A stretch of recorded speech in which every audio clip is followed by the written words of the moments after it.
Okay, here we are, day after recording.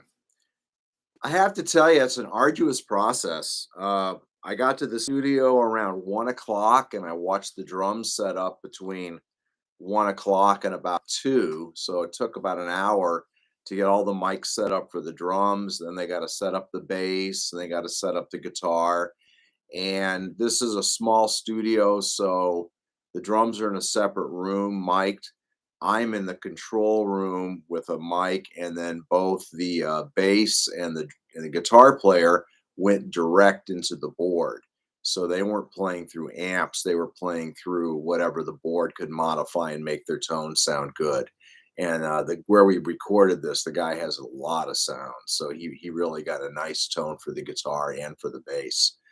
So we got all set up and we went through it. We did 3 takes of every song.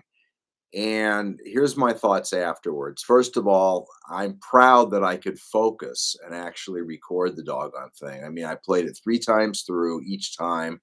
There were no glaring, oh my God, mistakes that I had to go back and fix. Um, so I made it. I mean, the bare bones, I did the project. I did 3 decent recordings of stuff I've done. So now listening to the mix on the way home. So, and it's kind of funny how it was set up. I'm in the recording studio hearing through a mic the recording, and my flute tone was awful. And I go, "Well, can I get it sounding, it's not the way it is, can you fix that?" So he made some adjustments so I could hear a better flute tone. And he said in post production, he can juice it up and make it sound incredible. So, there you go. As far as sax goes, I was recording kind of bright because that's my setup for playing in the band, and that's not necessarily what my tone is when I bring it back and make it more classical and rounded. So we'll probably mess with that a little bit and get that tone a little better. But here's my thoughts coming home. I'm listening to the rough cuts of the recordings on my car as I'm driving home, and as I'm listening, I'm thinking, okay, I got 90% of what I wanted, and there are a few mistakes. I guess I could go in and fix those spots, but they're not bad mistakes. They're nothing glaring. And then the next thought I had was, well, I could re record the solos also, but I know what I want to do, but can I do any better? Now, that's a good question.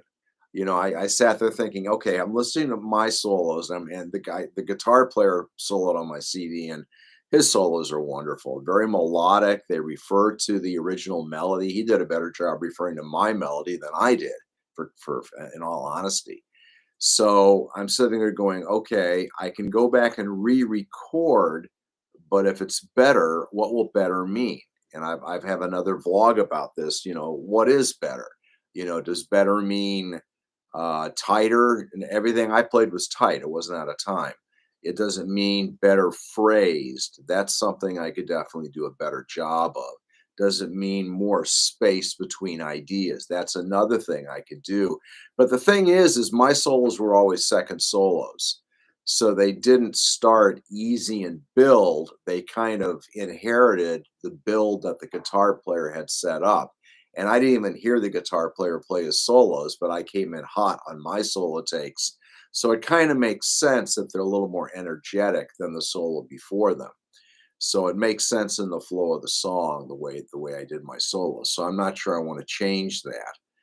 I don't know. I'm thinking hard on it. I'm thinking, okay, what would a better solo be? And then I go back and I listen to my idols like Brecker or Maceo or Gerald Albright or Grover, and what I like about them, I think, is more how they play than what they play, more their tone and their ability to stay locked in time and their ideas, which are succinct and they make sense and they follow one another. So I think those are the things I respect more than any particular lick I wish I had thrown in there or any other element. So that takes me back to, well, maybe what I want to fix in this recording is just my overall playing level. I think that's what it boils down to. Now I'm going to have other ears that I respect listen to my recording and say, do this, do that, do this. and it's not mixed yet, so we can get the balance much better. Right now, there's way too much drums, way too much guitar. There's things that we can take out that don't belong. Especially, I've got a slow ballady thing I did on flute in 3/4, and that doesn't feel as settled as the other songs. So we may have to go back in and redo parts of that. But I'm sitting here thinking, okay, I've got 90%. Do I want to risk 90% for that 93%? And it's interesting. I mean, this recording has brought up new ideas in my playing. And I just wonder, geez, what is better? And how do I work at being better? Because I know in the recording situation, you're no longer at home practicing relaxed. You're under a spotlight, under a gun, do it now, don't screw up. And that's a whole different feeling. So I'm thinking maybe I should just take my 90% and run with that. But it also makes me want to write new songs and do more recording. I really enjoy this. I love the idea that I'm making a snapshot of where I am in my career at this point in my life at 67. Anyway, I hope this is helpful to you guys and you find it interesting. If you have any comments, send them to me. And as always, I'm glad to help out and glad to ask questions. All right, be well, everybody. Take care.